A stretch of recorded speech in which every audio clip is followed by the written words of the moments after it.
ইসলাম পন্থা আর অন্যদিকে বিএনপি এবং সরাসরি ভাইদের পক্ষ থেকে ক্যাম্পেইন চলছে যে এবার সব ইসলামপন্থী মানুষগুলোর ভোট একটা বাক্সে যাবে। এর মধ্যে আপনি কটা ক্লিপ দেখলেন, এই সার্বিক বিষয় নিয়ে কী বলবেন? ধন্যবাদ আপনাকে, আপনার মাধ্যমে জিটিভির সকল দর্শক শ্রোতা মণ্ডলী এবং আমার অতি প্রিয় সহকর্মী তাকেও শুভেচ্ছা। আমি আলোচনা শুনছিলাম, সাবজেক্টটা কিন্তু একটু একদিকে ইন্টারেস্টিং, অন্যদিকে রিস্কি, আরেকদিকে একটু স্পর্শকাতর। ধর্ম এবং রাজনীতি এটা কিন্তু দীর্ঘদিনের একটা বিতর্ক আমাদের দেশে চলে আসছে। কেউ কেউ বলেন যে ধর্মের সঙ্গে রাজনীতির কোনো সম্পর্ক নাই, কেউ কেউ বলেন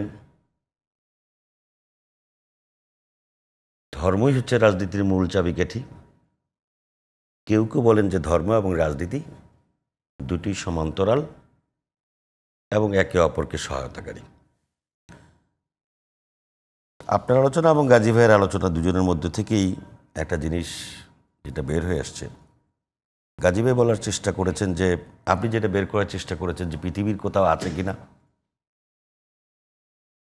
আবার গাজী ভাই বলার চেষ্টা করেছেন যতটুকুন আছে অতটুকুনি সৌন্দর্য। আমি যতটুকু বুঝছি,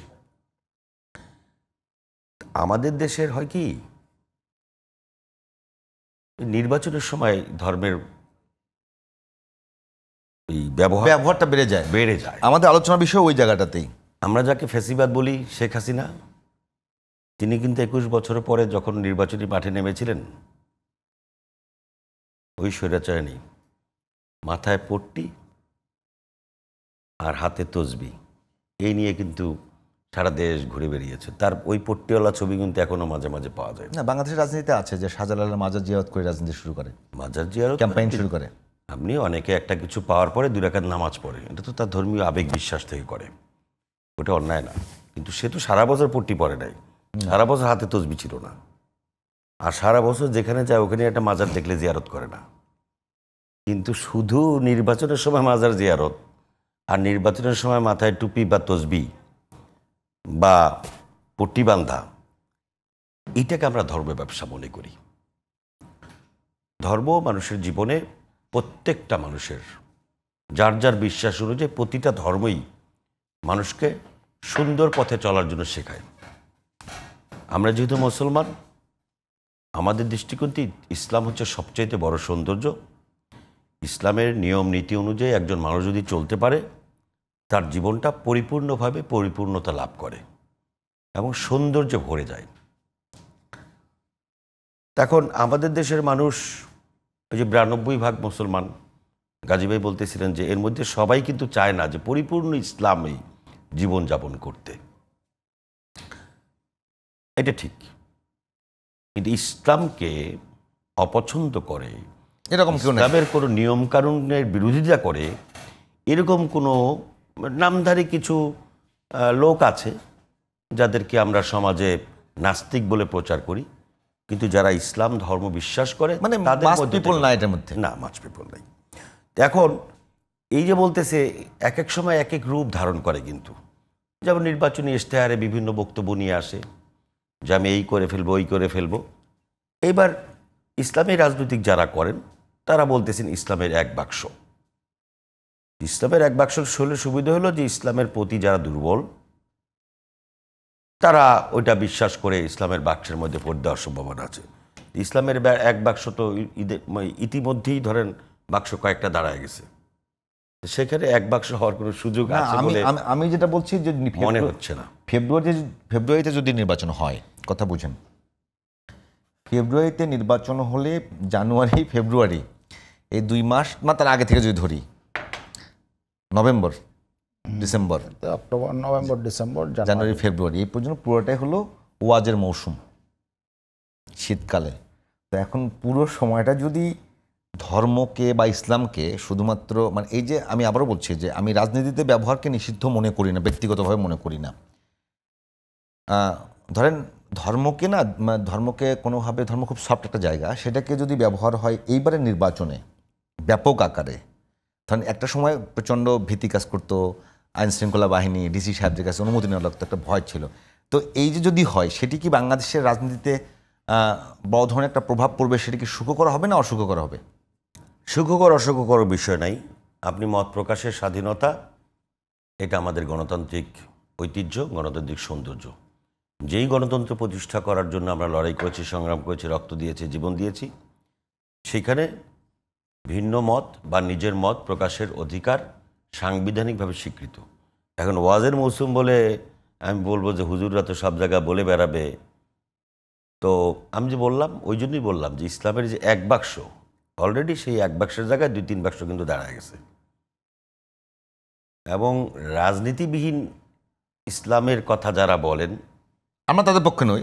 তাদের রাজনীতিবিহীন ইসলামের কথা যারা বলেন বা প্রচার করেন, তাদের ওয়াইজ গ্রুপও কিন্তু একেবারে ছোট না, অনেক বড়। আমি বুঝাতে পারছি?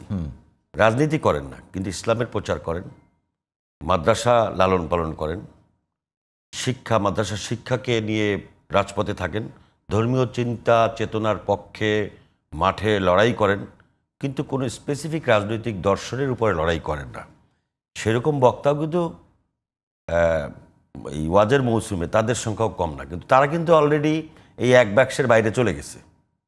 কিন্তু আমার প্রশ্ন হলো, রহমতুল্লাহ ভাই, আপনি যেহেতু বিএনপি জাতীয় নির্বাহী কমিটির সদস্য, প্রশ্ন হলো বিএনপি এটাকে ডিল করবে কিভাবে? কোনটাকে ডিল করবে? একেবারে সরাসরি এই প্রথম, বিএনপি তো ইতিপূর্বে এরকম ডিল করে নাই। সরাসরি ইসলামপন্থীরা একদিকে, বিএনপি একদিকে, একদম ওপেন কথা, এটার মধ্যে কোনো না, আমি আপনার সঙ্গে একমত না। ইসলামপন্থীরা একদিকে, তারা বলছে ইসলামী রাজনীতি, হ্যাঁ, ইসলামী রাজনীতি করেন সরাসরি, তারা একদিকে, তাদের একটা অংশ একদিকে, তাদের পুরো অংশ না। ইসলামী রাজনীতি করেন তাদের একটা অংশ একদিকে। আচ্ছা, ইসলামী রাজনীতি করেন এর বাইরেও কিন্তু আরো আছে, যারা বিএনপির সঙ্গেও আছে, অন্যান্য কিন্তু আমি যে রাজনৈতিক দল হিসেবে যারা মোটামুটি ভোটের মাঠে এবং খুব গুরুত্বপূর্ণ জায়গা দখল করে আছেন রাজনীতিতে, তারা সবাই কিন্তু মোটামুটি এবার একদিকে। তো সেটাকে বিএনপি কিভাবে ডিল করবে? এটা আপনার দৃষ্টিকোণ থেকে হয়। আর ইসলামপন্থী যদি বলেন, ইসলামপন্থী আলেম ওলামা, ইসলামপন্থী মানুষ সবসময় বিএনপির পক্ষে ছিল, এবং বিএনপি সবসময় ইসলামপন্থীদের ভোটেই নির্বাচিত হয়ে এসছে। এবং বিএনপির যে ইসলামের পক্ষের শক্তি, এটা দেশের আপামর জনসাধারণ বিশ্বাস করে, মনে প্রাণে ধারণ করে, এবং ধর্মপ্রাণ ইসলামপন্থী গ্রামেগঞ্জের মানুষেরাই বিএনপিকে ভোট দেয়। কারণ তারা মনে করে যে ইসলামের নামে কোনো গোঁড়ামিবাদ বা ইসলামের নামে কোনো কিছু জোর করে মানুষের মধ্যে চাপিয়ে না দেওয়ার শক্তি হচ্ছে বিএনপি। এবং ইসলামের কোনো ক্ষতি হোক, ইসলামের ব্যাপারে কোনো মন গড়া কোনো কিছু বিএনপি জোর করে মানুষের মধ্যে, রাষ্ট্রের উপরে চাপিয়ে দেবে না। কিন্তু ইসলামের কোনো ক্ষতিকর কোনো দিক বিএনপি কখনো প্রশ্রয় দেয়নি, আশ্রয় দেয়নি, ভবিষ্যতেও দেবে না, এই বিশ্বাসটা মানুষ করে। সো মানুষ যেমন ওই যে গাজী ভাই যেরকম বলতেছিলেন যে পরিপূর্ণ ইসলামটা আসলে মানুষ চায় না, ওইটা সত্য কথা। তাহলে গাজী ভাই একটু বলবেন পরিপূর্ণ ইসলাম বলতে যেটা বোঝায়। গাজী এখন ভাই, আপনি আমাকে কটা ফুটেজ দিয়েছেন, এই ফুটেজের মধ্যে বেহেশতে যাওয়ার কথা আছে, নামাজ রোজা কায়েমের জন্য ভোট দেওয়ার কথা আছে। তাহলে আপনি ভোট যদি পান, তাহলে জোর করে মানুষের নামাজ পড়াবেন, এটা কি আপনাকে ইসলাম অনুমোদন করে? তাহলে এই জোর করে কোনো কিছু করা, এটা মানুষ পছন্দ করে না। জোর করে কোনো কিছুই করা, তারা তো জোর করে কথা বলে নাই।